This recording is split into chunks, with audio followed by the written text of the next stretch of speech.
ওইসব জায়গায় নেই, শুধু হু হু উনি আওলাদের রসুল, টাটকা শয়তান। এটা সিটারি করার জায়গা পাও না। আর যত সিটার চটে এই চট্টগ্রাম বিভাগ, নামের আগে একটা পীর লাগিয়ে উনি বড় আল্লাহর ওলি, বিশাল বড় পাঞ্জাবি গায়ে দিয়ে, জোব্বা গায়ে দিয়ে, পাগড়ি মাথায় দিয়ে, মনে হচ্ছে জান্নাত থেকে পালিয়ে এসেছে। কিছু কিছু মানুষ শুধু পান খায়, মনে হয় পান খাওয়ায় মনে হয় আল্লাহর ওলি। কথা বলেন। সেদিন রংপুর থেকে একটা লোক এসেছে আমার বাড়িতে, বলছে হুজুর মাহফিলের ডেট নেবো। আমি বললাম বা বসেন, আমার ডায়েরি যদি ফাঁকা থাকে আপনাকে দিচ্ছি। চা নাস্তা দিলাম, বিস্কিট দিলাম। বিস্কিটটা নিয়ে মুখে দেবে, না দিয়ে আবার রেখে দিবে। আমি খাচ্ছেন না কেন?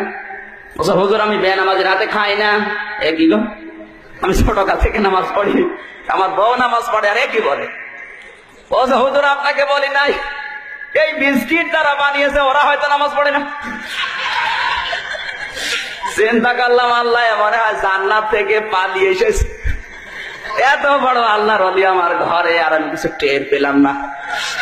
এই দাঁড়ান, এই বিস্কিট কোন বেনামাজি বানিয়েছে এই সন্দেহ করে আপনি খাচ্ছেন না?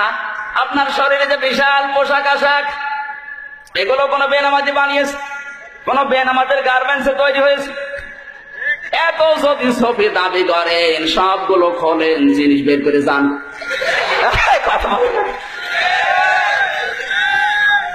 সিটারি করার জায়গা পাও না। পরে কল দিলাম রংপুরে বড় ভাইয়ের কাছে যে এরকম একটা লোক আপনার বাড়ি থেকে এসেছে, আপনার এলাকা থেকে। লোকটা কেমন? বলছে ওরে বাবা তো টাটকা সুদখোর, এলাকায় টাকা ছেড়ে রাখে, টাকা আসে, ওই টাকা তোলে, উনি খায় আর আল্লাহ আল্লাহ করে। এই কথা বলেন না কেন? এরকম আল্লাহর ওলি আছে না নেই? কুষ্টিয়ার বড় বাজারে যেখানে আমি জমান নামাজ পড়াই, একটা লোক শুধু জিকির করে, কোনো কাজ করে না। জিজ্ঞাসা করলাম ভাই আপনি কি করেন? আমার কোনো কাজ নেই। কি খান? যে বাবার জমি ছিল বিক্রি করে ব্যাংকে রেখে দিয়েছি 35 লাখ টাকা, ওখান থেকে প্রতি মাসে আসে প্রায় 40,000 টাকার মতো লাভ আসে। ওই লাভ তুলি খায় আর আমি আল্লাহ আল্লাহ করি। আমি ভাবলাম আরে ভাই এত সুদ, এত কবিরা গোনা। বলছে হুজুর আমি জানি, সুদ খেলে কম হয় আমি জানি, এজন্য টাকা আমার নামে না, টাকা আমার বোন নামে। কত রকমের সিটারি চলছে দেশে গো।